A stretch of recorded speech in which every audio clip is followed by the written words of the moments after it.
The second experimental study of simple harmonic motion that we need to look at is the simple pendulum. So we see here, if we have a pendulum bob on the end of a string, suspend it from a fixed point, if we give that pendulum bob a small displacement, what we will see is it will begin to oscillate backwards and forwards.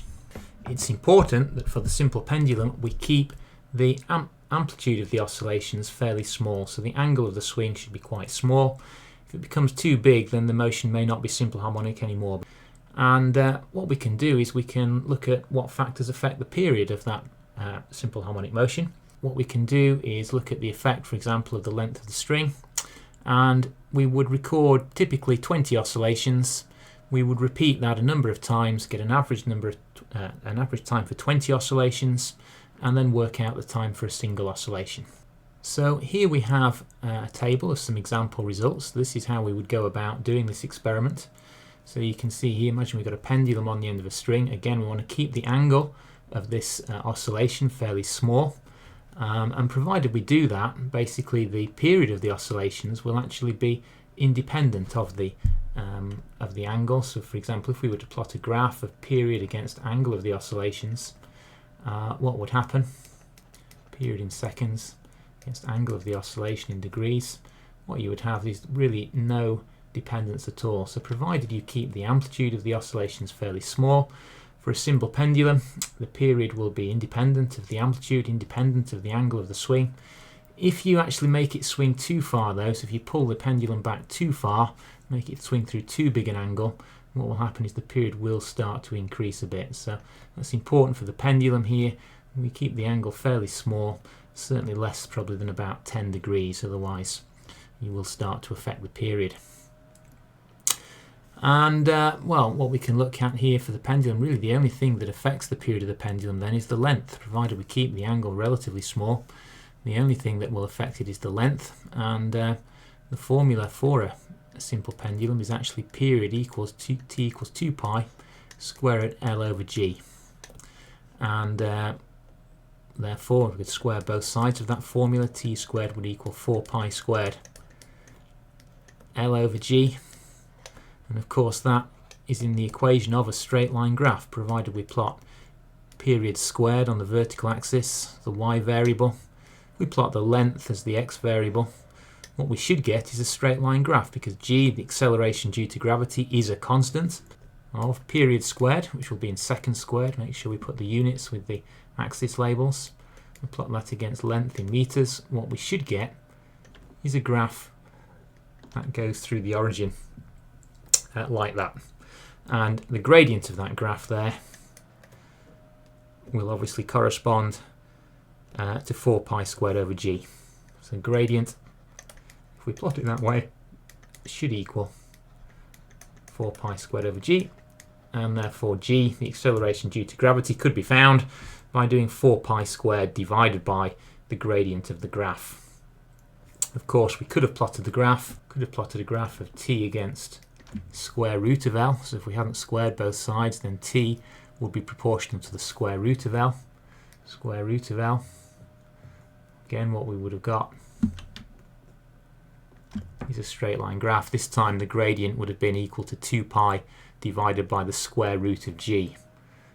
So on that time the gradient 2 pi square root of g. So there we are. We could do that, and if we look at these results and we plotted those out, that's pretty much what we would get. One thing to appreciate here when we do an experimental study like this, say we were using this graph to work out a constant like the acceleration due to gravity, plotting the graph as a gradient and working out g from the gradient gives us some advantages over just using the formula. So for example, we could have worked out here for the formula, we could have worked out g, the acceleration due to gravity, for each set of results, and we could have then worked out an average g for each length of pendulum, and that would have got us the result. But it's better to do it using the graph. Obviously using the graphical method we'll average out the results just as we could average out the numbers here. It'll also make it easier though to ignore any anomalous results. So for example, here we might have got some results around here.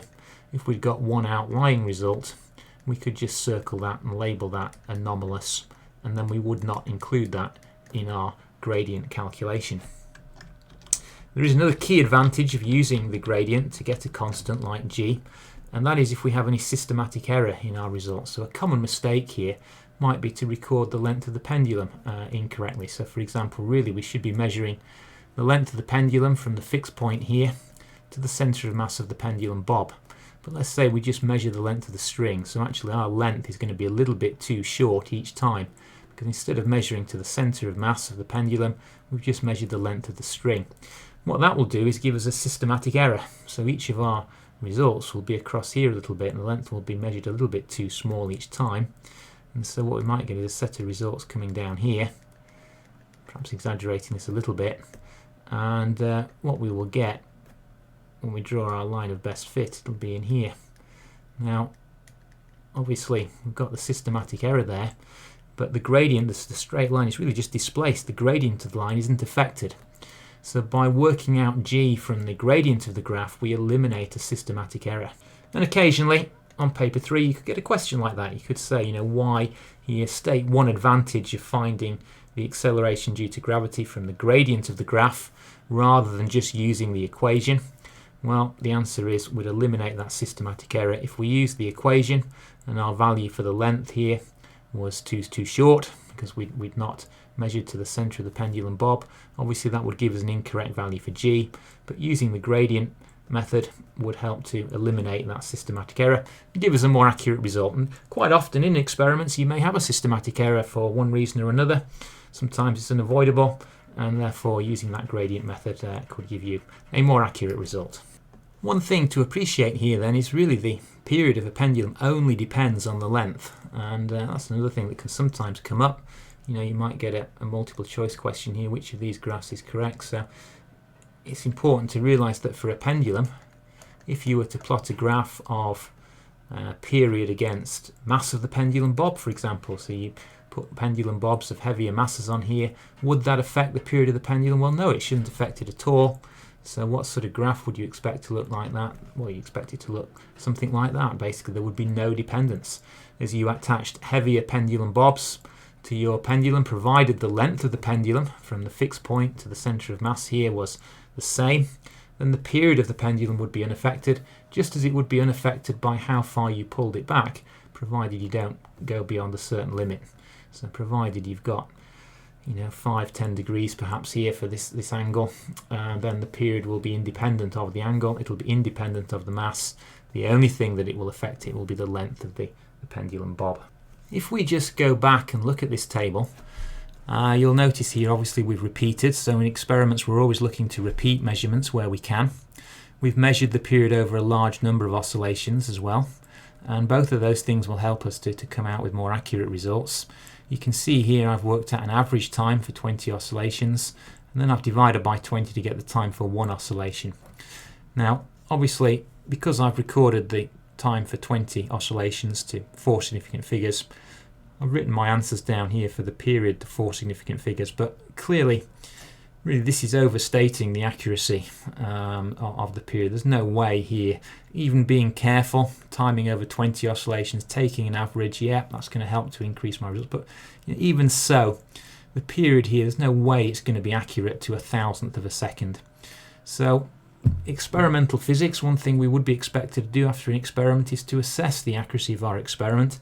And in paper 3, one of the things that you could well be asked to do is to work out percentage uncertainties and uncertainties.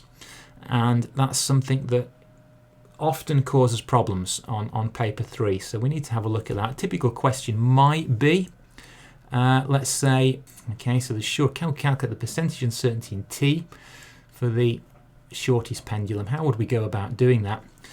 Well, the thing to realise here is we've got multiple measurements. Now, a percentage uncertainty is always calculated. Percentage uncertainty in any measurement is the uncertainty in that measurement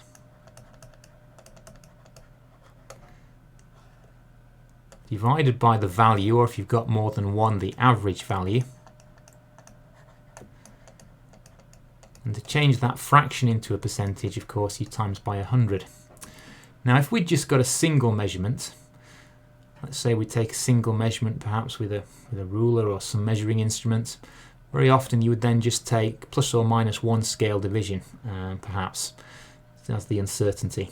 But if we've got multiple measurements, we would be expected to get the uncertainty by calculating a half the range of those measurements. So the range is the difference between the smallest and largest values. So in this case here, the first thing would be to get the uncertainty, and in this example we would simply do, for the smallest length, the largest value minus the smallest value, and then it's half that range. So in this case our uncertainty has come out as 0.15 seconds. And that's just about okay. One thing to be aware of is occasionally when you take multiple readings, perhaps with a stopwatch, you might come out with 3 values that are virtually identical. So let's say we'd come out with 19.01 seconds, or pretty close to it each time. Beware of putting down an uncertainty that's virtually 0. One thing you've got to realise here is with a stopwatch, there's no way you can claim that your measurement of the time for 20t is going to be completely accurate. If you do that, just because fortuitously you happen to have stopped the stopwatch at exactly the same time each time, don't claim an uncertainty of 0. What I would do if I was coming out here certainly coming out as less than 0.1 of a second, I would write a comment and saying, look, this uncertainty is unrealistic, it's too low. I know that my reaction time is at least 1/10 of a second and probably a bit more. So therefore in this situation I am going to take 0.1 second as the uncertainty. So in that situation, calculate half the range, show that you know that if you've taken multiple measurements the uncertainty ought to be a half the range of those measurements, but then say, right, yeah, okay, I see, yeah, I've got half the range, but the value is unrealistic, it's too small for the uncertainty. I know that really the uncertainty is going to be higher than this. I know that my reaction time is 0.1 of a second, and therefore I will take 0.1 second as the uncertainty in this case. But you know, write down what you've done and you'll get credit for that. Okay, so we've got the uncertainty here. Let's get down to the percentage uncertainty.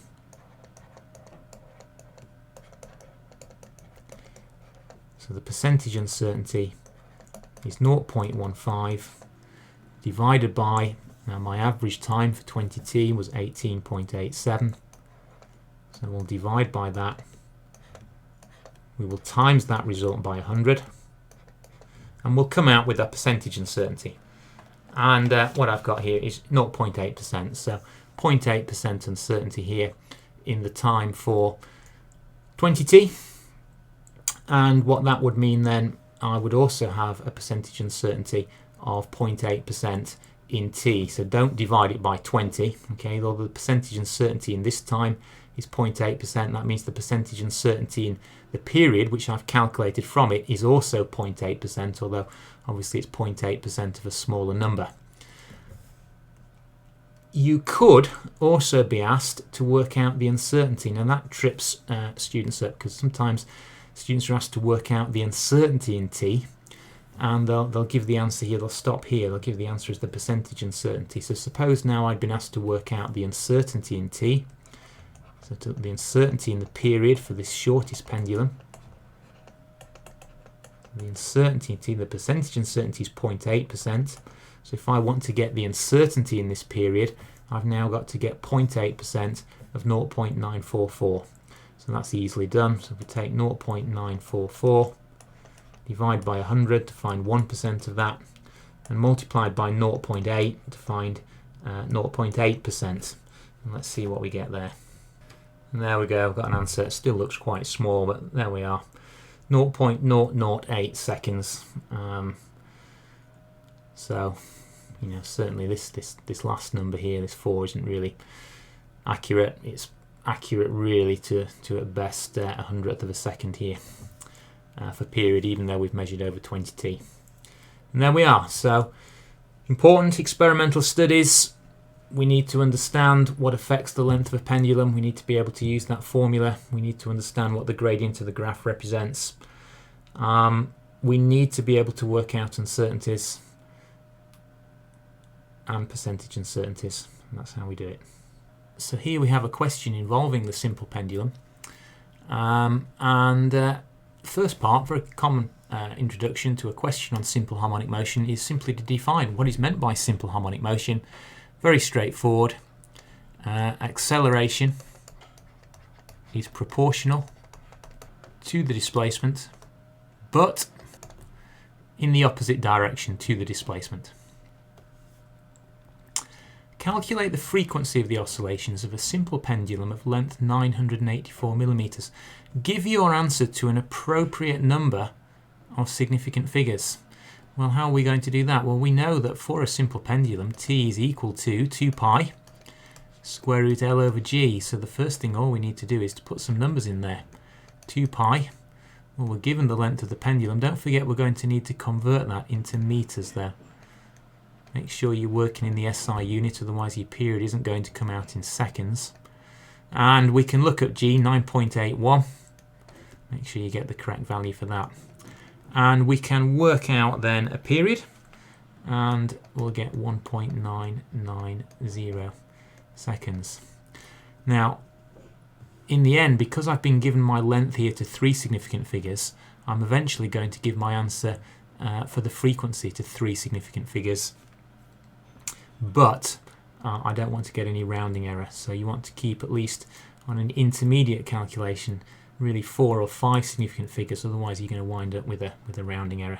So all we've got to do then is frequency is 1 over the period, so 1 divided by 1.990, and we will get our frequency, which is 0.5025, that I then need to round to 3 significant figures. 0.503 then is my answer. Notice again I've kept one more significant figure here because I'm going to need to use this frequency now in the question below, and again I don't want to get a rounding error down here. Calculate the acceleration of the pendulum bob when the displacement from equilibrium is 42 millimeters. Right, well, how are we going to do that? Well, we know our defining equation of acceleration of simple harmonic motion is acceleration is equal to minus omega squared x, where omega is just equal to 2 pi f. Oh, well, that's a straightforward question then. So we can simply say, well, look, we know we've got 2 times pi. We've got our frequency, 0.5025. We need to square all of that, multiply by the displacement, 42 millimeters. Don't forget to convert that into meters. And we will come out with an acceleration, which is 0.42 meters per second squared. Again, we've been given our displacement just to 2 significant figures, so 2 significant figures really is all that's valid here now. 0.42, there we go, that's our answer. So really a relatively straightforward question on simple harmonic motion. Have you learnt the definition? We've got the formula for the period, we can look that up anyway, it's in our data book. We can work out the period. We've got the period, we can get the frequency. And just remember, of course, if it's performing simple harmonic motion, all the standard equations of simple harmonic motion apply. There we've got a equals minus 2 pi f all squared x.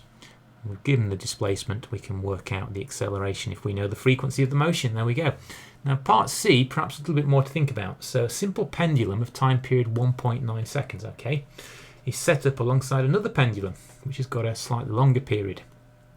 The pendulums are displaced in the same direction, and they're going to be released at the same time. So we've both given them both a small initial displacement.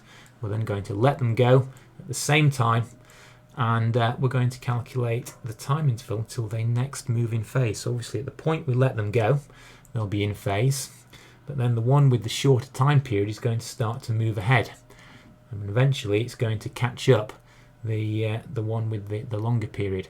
So perhaps just pause the video and have a think about how you would go about answering that question. What would you do there if you're in an exam and you'd got that, seen this sort of question come up a few times? How would you go about doing that? Well, here's what I would do. I would say, look here, basically the pendulum with the shorter period is going to have to catch up the one with the longer period. So they're going to start together, this one's going to move ahead, and eventually it's going to actually catch this one up when it's done one complete extra oscillation than the pendulum with the longer period. So what we could say is, okay, after a certain period of time then, this pendulum with the shorter period is going to have gone through n+1 oscillations, and therefore the total time t that it's taken to do that will be the time for one oscillation multiplied by the number of oscillations it's actually taken. Now, the pendulum with the longer period will have been going for the same amount of time, but it will have covered one less oscillation. So let's say it'll have only gone through n oscillations when this has gone through n+1 oscillations. But each of its oscillations has taken 2 seconds. So there we are. Just see if that makes sense here. Obviously we let them go at the same time, so they've going to be both been travelling for the same amount of time. It's just that when they're next moving in phase, the pendulum with the shorter period, the one with 1.9 seconds, has undergone one extra oscillation. So however many oscillations the pendulum with the 2-second period has done, the pendulum with the 1.9 second period is going to have to have done n+1 oscillations. These times are the same, so we can simply equate those. n+1 times 1.9 has got to equal n times 2. So what have we got? 1.9n plus 1.9 equals 2n. 1.9 then, subtract 1.9n from both sides, is equal to 0.1n. So the number of oscillations is 1.9 divided by 0.1, it's 19. So essentially they're next in phase when the pendulum with the longer period, the 2-second period, has done 19 oscillations, and the pendulum with the shorter period has done 19 plus 1, 20 oscillations. So we can easily work out what t is now by putting n as 19 in either one of these equations. So t will equal 19 times 2. It's going to be 38 seconds. 38 seconds after release, they will be moving in phase again, because at that point our 1.9 second pendulum has done one more oscillation than the 2-second pendulum. And there we go.